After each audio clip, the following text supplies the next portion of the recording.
Hey everybody, welcome to the Dungeoncast. I'm Will. I am Brian. This is the podcast where we talk about everything Dungeons and Dragons, from saucy sorceresses to solemn spells. And today we're talking about Succubi. Oh, and Incubi, but Succubi.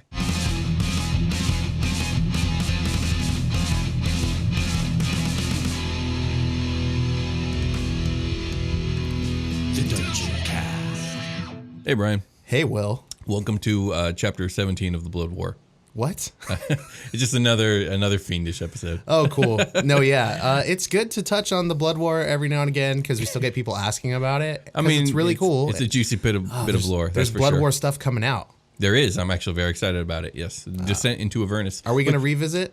Yeah, we'll definitely revisit. Nice. I'm gonna look at what's in the book, but I'm hoping that book is a really good touchstone for us to actually go through an analytic stare us into each layer of hell. That'd be dope. So what kind of fiendish thing are we talking about today? Today we're talking about Succubi and Incubi. A super sexy topic. So it would seem. So Succubi and Incubi are low-level fiends from the various lower planes of the D&D cosmos. They are directly based off the creatures of the same name from Western medieval mythology / folklore. They're most infamous for their seductive tempting and corrupting of mortals, leading to said mortals fall to evil and then death. So this is one of those monsters that's really in line with its regular lore compared to its D&D lore? Or? For the most part, yeah. Although the Succubi and the concept of the Succubi in real life mythology has evolved drastically over the last few centuries. I guess that's true, huh? In pop culture, you mean? Yes, very much so. So in real life, Succubi and Incubi are from Judeo-Christian folklore originating during medieval times. Okay, cool. They are said to be demons or supernatural entities that take the forms of beautiful humans in order to seduce them into sexual activity, in order to turn humans to sin and to reproduce demon spawn. So would a Succubi be a good candidate for a Templar to go up against? A Succubi come and tempt this holy knight? Yeah. I mean, that's your classic story, right? Yeah, absolutely. Is that it? I think so, yeah. I think so. That's probably it. So it's mostly with the Judeo-Christian thing. Yeah, I mean, I think especially if we're talking about a holy person, like a holy warrior, holy priest, whether you're talking about in real life mythology or in a D&D sense, how can someone be touted as being truly virtuous if they are not, if they don't go through the temptation of falling? You know what I mean? That's true. Yeah. It's if a tree doesn't fall if a tree falls in the wood, no one's there to hear it. It's kind of like the same thing, I think. I don't know. Moving on. If a Templar gets seduced successfully, nobody cares. If nobody hears it, nobody cares. Yeah. What are we saying? If a Templar doesn't prove their virtue, how do we know they're virtuous? Oh yeah, totally. Moving on. Makes absolute sense. Modern depictions of Succubi depict them as highly attractive seductresses, whereas more ancient depictions of Succubi are creatures with a more frightening and monstrous visage. So yeah, in ancient writings, even Succubi disguised as beautiful women had monstrous qualities that they had to hide, like bird-like claws, serpentine tails. Ooh. And a couple... Really big teeth. Really big. I was going to say, and a couple other very much less palatable traits that I will not mention on this podcast. Okay. I've learned some things. I can't unlearn them. Moving on.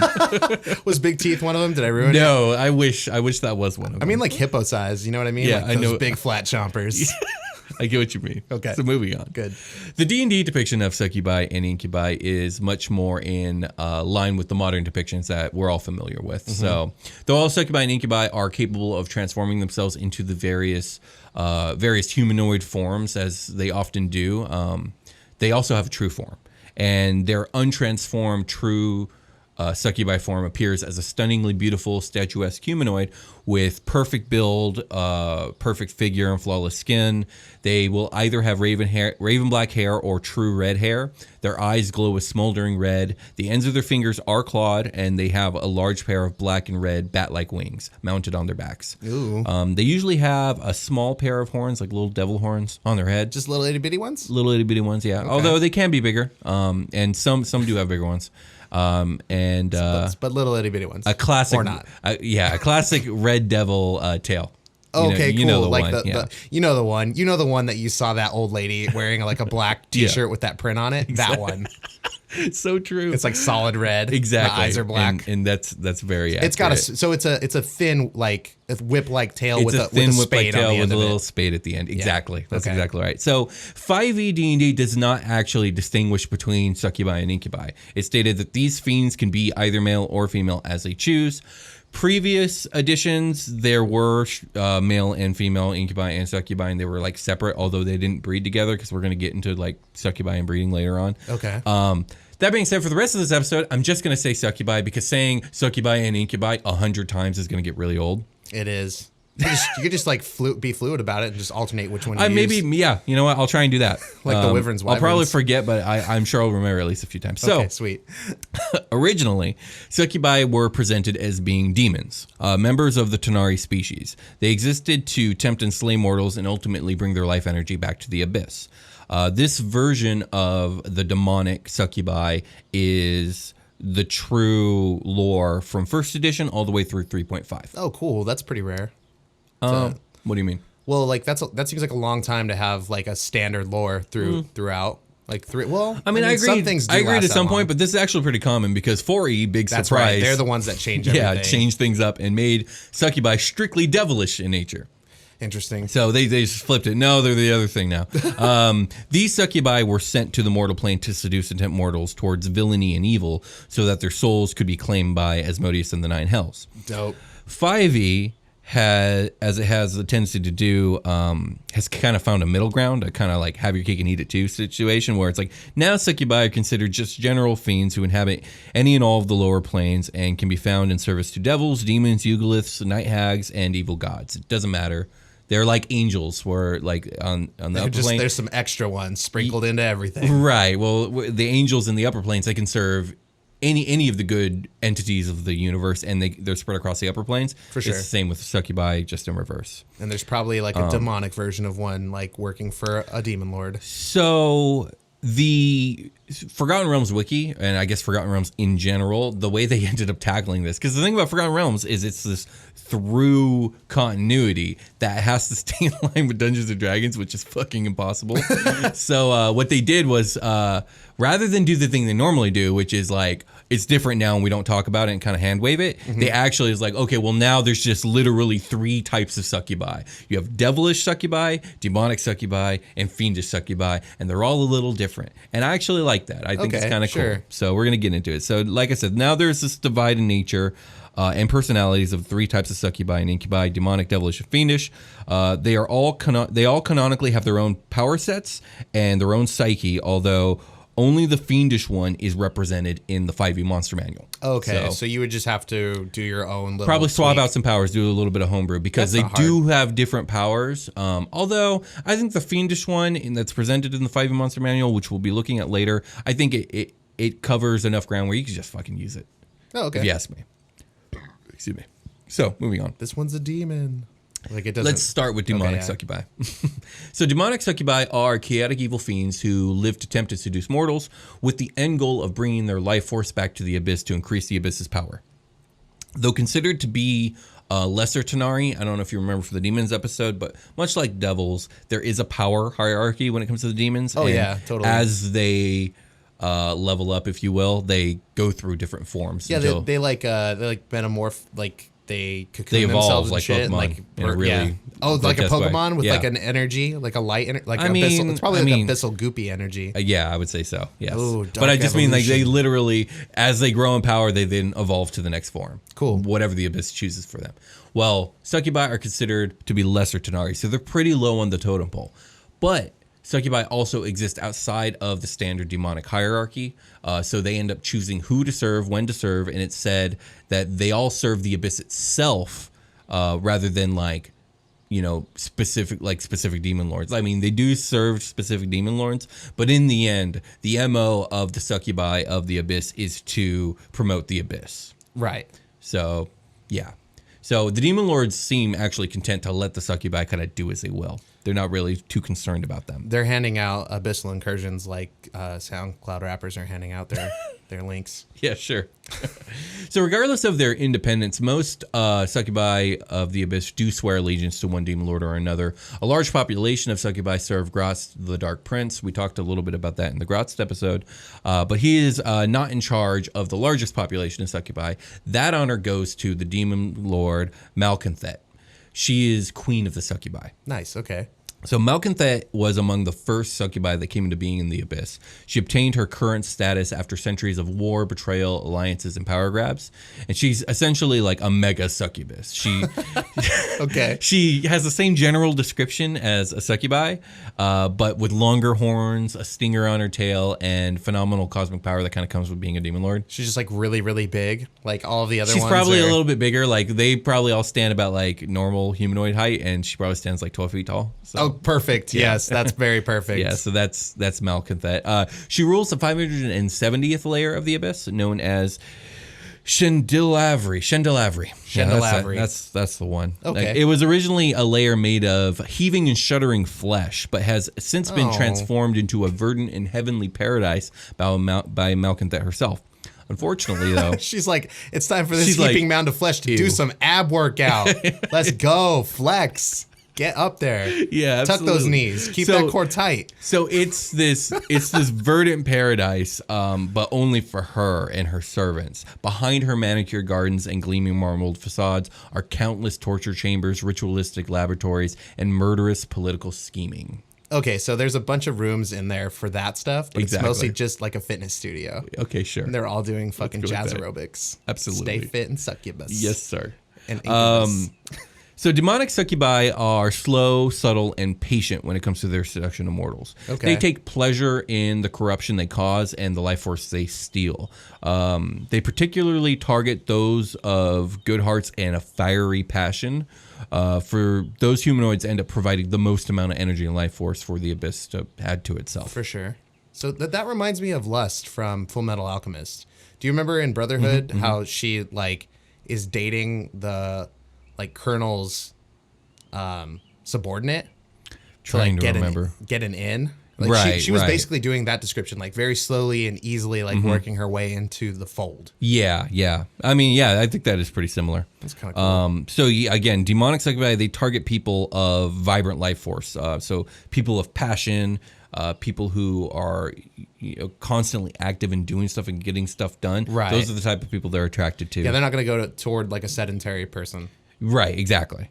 So yeah, where was I? Oh yeah, so demonic succubi have the widest variety of powers when it comes to their abilities, including the ability to become ethereal, charm both people and monsters, read minds, plane shift, teleport, summon other demons to their aid, energy drain with their kiss, and of course, as all succubi can do, polymorph into whatever humanoid form they choose. And that's not all. And that's not all. Yeah, no, that is actually that all. is it. That is it. that is the complete list. That's not all. If you buy one right now, we'll send you a second one for additional shipping, and that's it. So now we're gonna get not now, but we're gonna get into Devilish Succubi, but after the short rest. Okay. All right. Rest time. Okay.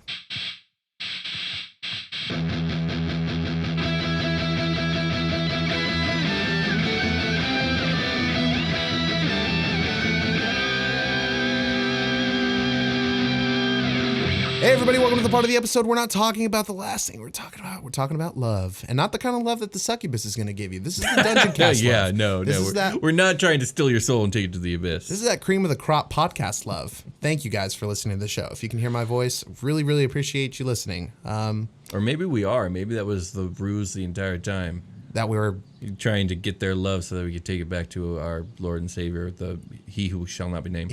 Oh God, dude, come on. Okay, I'm kidding. I'm kidding. You gotta cut it out with that shit. Or am I? Oh my God, Will. Is episode 150 gonna be wild? Maybe.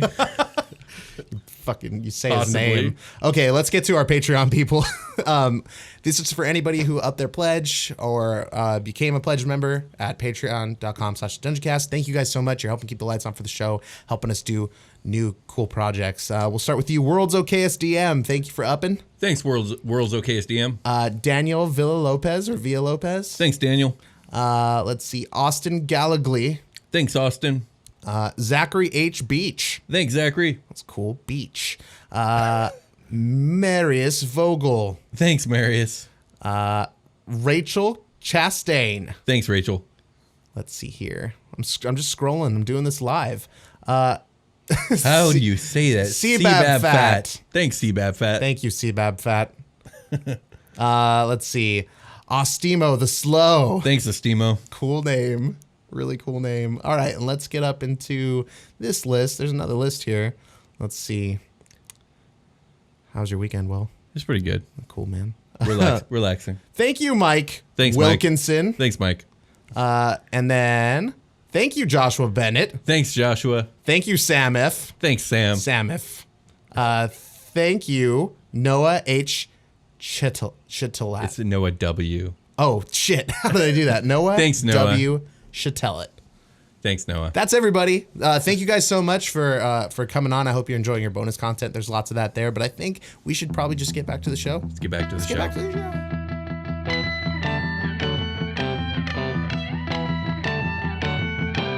We've returned. Indeed. So let's talk about Devilish Succubi. Let's talk about Devilish Succubi. Okay, so Devilish Succubi are lawful evil fiends in the service of the Nine Hells and its various dukes and archdukes. According to 4E, the first Succubi were originally angels of love that served the gods as heralds and messengers, comforting the despairing, the loveless, and the forsaken of the world. Their kiss could purify the hearts and cleanse the spirits of all mortal kind. But when Asmodeus began his machinations against his creators, he came to the angels of love and showed them a vision of the cosmos where he had vanquished the abyss and all evil. He showed them boundless astral paradises where the angels of love could grant their love and compassion to all they wished rather than who the gods deemed deserved it. He showed them an orderly cosmos under Asmodeus' rule where no conflict or divisions existed, only endless virtue, eternal love, and ultimate freedom. Oh, man. And though many of these angels turned away from Asmodeus, even more joined him. And in the end, when his rebellion failed, these angels of love were transformed and cast out with the Lord of the Nine and became the first of the Succubi. Yuck. We just made a monster happen. Indeed. Great. So Devilish Succubi are cunning, calculating, ambitious, and dominating entities. Though they seduce and corrupt with very similar intentions and results as their demonic counterparts, they tend to have a grander design in mind. Their targets of their seduction are humanoids of power and influence. When they claim a soul, recruiting it to the armies of the hells, it's either a soul of someone with power or someone they have used to corrupt as many others as they can in the process. These succubi can spell the doom of entire nations. Oh, man. What? So again, I like this this difference between the two, and it's very reflective of their nature. So like, you know, when it comes to demonkind, they're never focused on the big picture. It's just, what can I get now? What can I do now? And it's all about like chaos, death, and destruction. Oh, man. But with the devilish succubi, it is, again, this orderly, grander, ambitious design with like the long view in mind. Yeah, you're like Game of Thrones in it a little bit. A little bit, yeah. Absolutely. Sometimes you got to get in there and just do the nasty with whoever. So devilish So hang on a second. Yeah, go ahead. I think it's important to address this right now. It's like, because this is like a sex monster, right? Kind of. A lot of times the succubi never have sex with the mortal.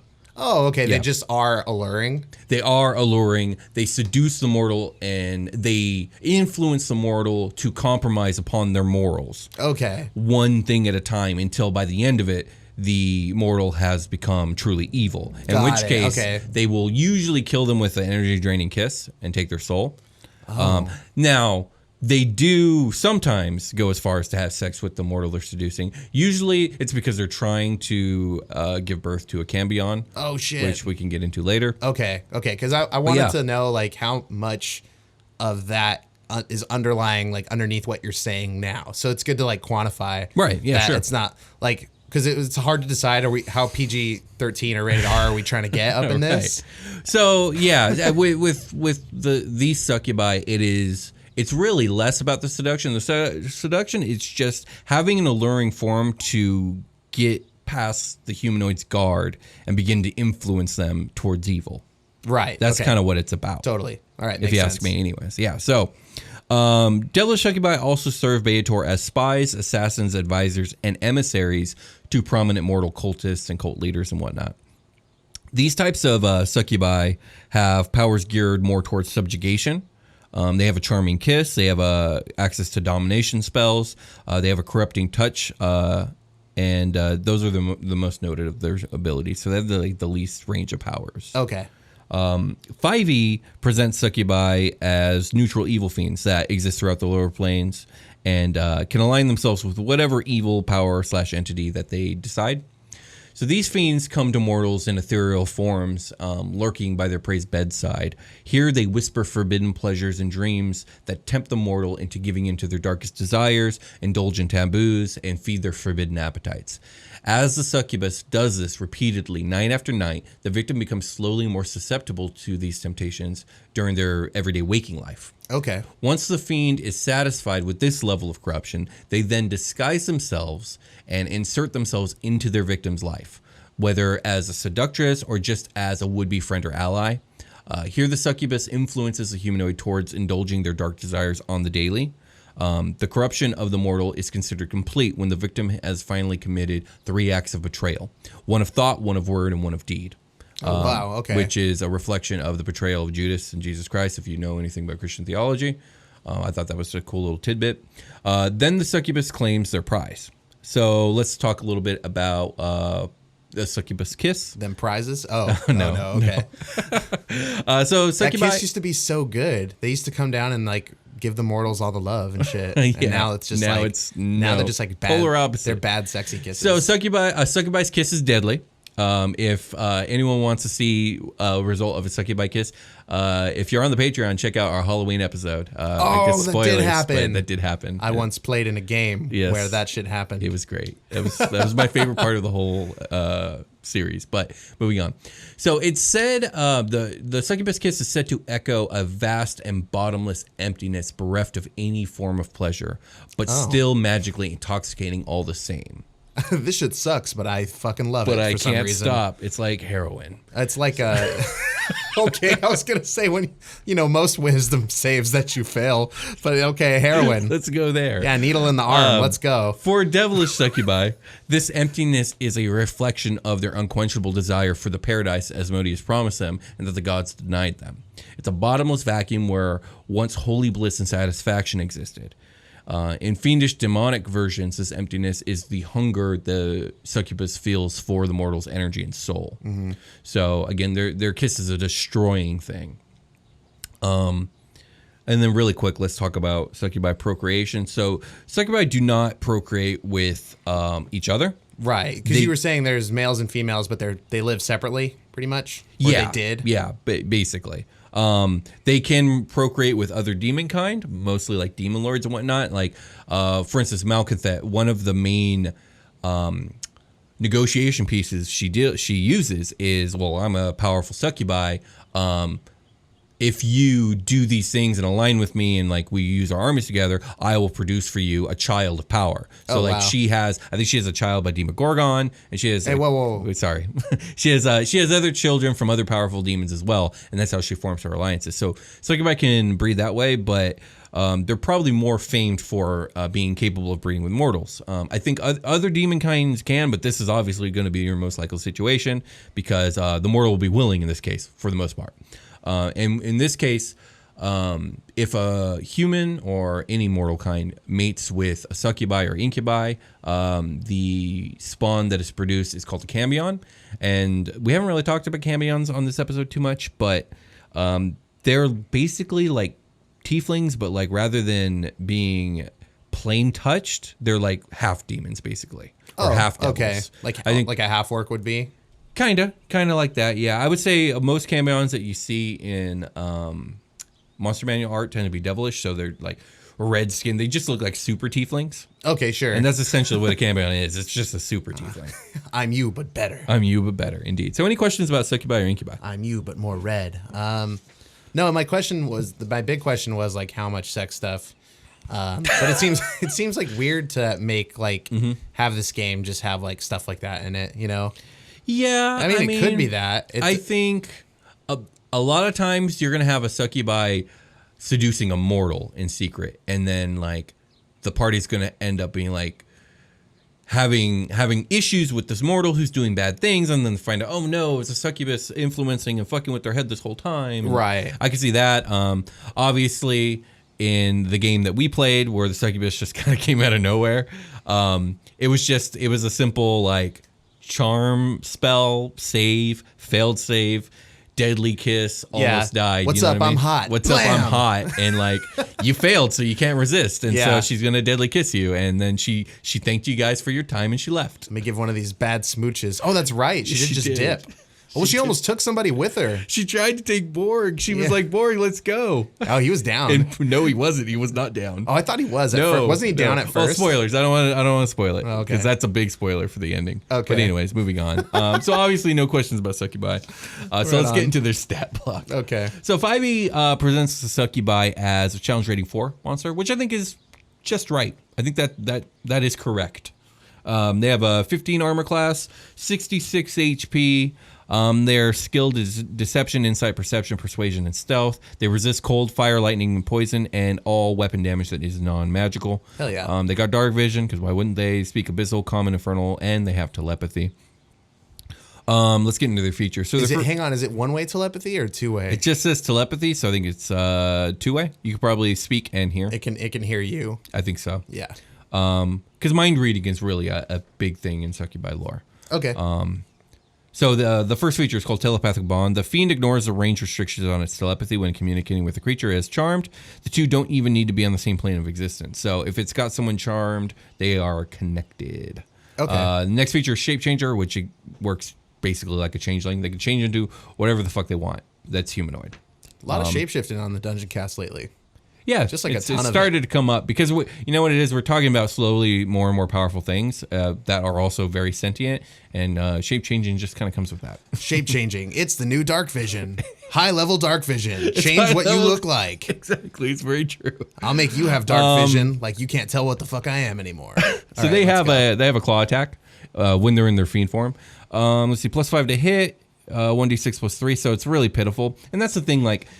These fiends, Succubi, they're not fighters. Like, they actually will run from a fight for the most part unless they have to. I mean, they can hold their own, but they just rather not because that's just not what they do. Yeah. Like, they seduce, they corrupt, they spy, they assassinate, but they don't actually fight. Like, that's for the other demons. Yeah, they weave their way into the nooks and cranny of your brain using their psychic telepathic magic, and then they fucking exploit your weakest points. Right. They just eat all the Oreos. So next up, they have a charm ability. One humanoid the fiend can see within 30 feet of it must succeed on a DC 15 wisdom saving throw or be magically charmed for 1 day. The target charmed obeys the fiend's verbal and telepathic commands. If the target suffers any harm or receives a suicidal command, it can repeat the saving throw. Ending the effect. Are you sure? Yeah, are you sure? Are you sure you want to kill myself? Success. If the target successfully saves against the effect, or if the effect on it ends, the target is immune to the fiend's charm for the next 24 hours. The fiend can have only one target charmed at one time. If it charms another, the effect on the previous target ends. It's like, pick up that knife. Okay. Now stab yourself. Sure. No, wait. Hang on. Wait. Stab myself? And then it's like, no, I don't think I'm ever going to stab myself. Or you do. Or you do. And that's the thing. If you fail, you do stab yourself. Oh, man, I stabbed myself. Thanks, babe. I didn't know I wanted to stab myself so bad. That's hilarious. So the next feature they get, or the next ability, is Draining Kiss. The fiend kisses a target charmed by it or a willing creature. The target must make a DC 15 Constitution saving throw against its magic, taking 5d10 plus 5 psychic damage on a failed save, half as much damage on a successful one. The target's hit point maximum is reduced by an amount equal to the damage taken. This reduction lasts until the target finishes the long rest. The target dies if this effect reduces its hit point maximum to 0. So no save scenario. So no save scenario. If it reduces you to 0, you're dead. If you stab yourself and then they want to kiss it and make it better, say no. Yeah, there's no spoilers, but there's an Acquisitions Incorporated where they come across a succubus and some things happen, and it's really, really entertaining. I fucking love those guys. This is like that scene in Ghostbusters. Never mind. Keep talking. Yeah. last ability, Etherealness. The fiend magically enters the ethereal plane from the material plane and vice versa, and they could just do that whenever they want. Sick. So it's a pretty cool monster. Yeah. I think it's a nice like mid-campaign. Maybe not boss, but like mid-campaign villain or sub-villain. You know, it's rare that the Succubi is going to be your main villain. Although that's possible too, and that's kind of cool. Especially if you do something like the Demon Lord Malconthet. Why is Farmer Dan burning all his crops? Poor Farmer fucking- Dan. It's because he's getting He never stood a chance. straight seduced. Straight seduced. Okay. The town needs to eat. Farmer Dan, stop. I can't. My sexy ghost person wants me to burn all these crops. I failed my save. I said, are you sure? And I couldn't fucking do it. I failed my save. Oh, shit. Okay, I think it's time to get ready for a long rest. Okay. We do lots of projects on the Dungeoncast do. that eat up all of our time. We want to share them all with you. Indeed. So the first one we're going to talk about is TDC Plays, the channel, the YouTube channel where we here at the Dungeoncast play some video games and we have a good time. And if you want to join us in that good time, check out the link below. Right now, I think we're in the middle of a playthrough of The Legend of Zelda Wind Waker HD on the Wii U, and I believe there's a Mega Man X playthrough going on right now. Catch Brian's 5-minute Mega Man X episodes where he doesn't know how to record frame rates correctly, so you can't see my cool tornado power, but believe me, it's there. The robots do still blow up. It's a work in progress. It is a work in progress. We play Super Smash Bros. Ultimate every Sunday, It's and fucking I swear hilarious. it's very funny, but we're also getting a lot better at it. We got some more games coming down the pipeline. So if you're interested in any of that, please click the link below. Please subscribe and check it out. We'd really appreciate it. Brian, you want to tell them about Super Quest Saga? I do. It's a Dungeons and Dragons live play podcast in space, and it's fucking awesome. It's true. I'm a dude. Thank you to, I know you guys have probably been hearing all of our Bubble Laser ads, and that's because we're like doing a collaboration mashup. I really love her style. We do on the Dungeoncast, and she's got some real dope hands doing real dope artwork for our characters on Super Quest Saga. So we're gonna be posting those pretty soon, if not already. So thanks a lot to her. But back to Super Quest Saga, Dungeons and Dragons in space. It's me being a player with Jake and Freeland, who are regulars on the show. And of course, Will is the dungeon master. And we're just applying all of the Dungeoncast know-how in this show.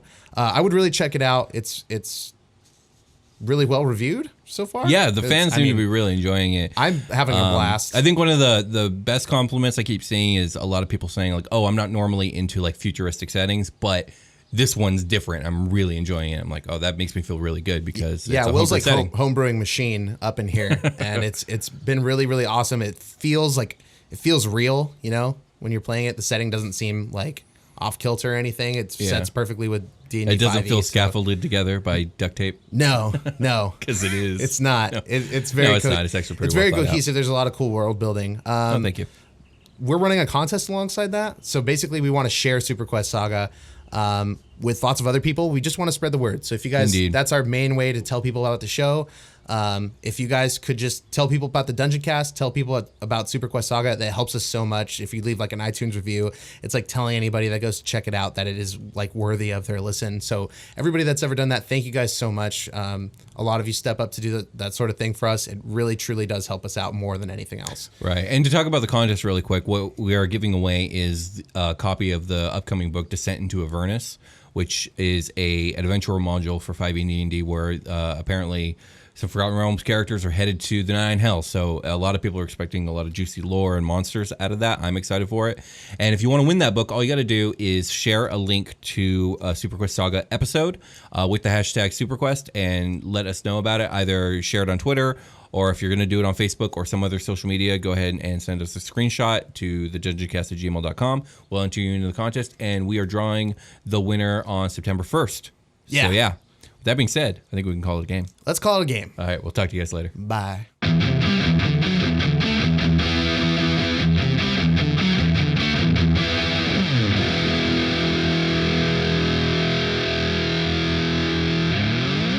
The Dungeoncast.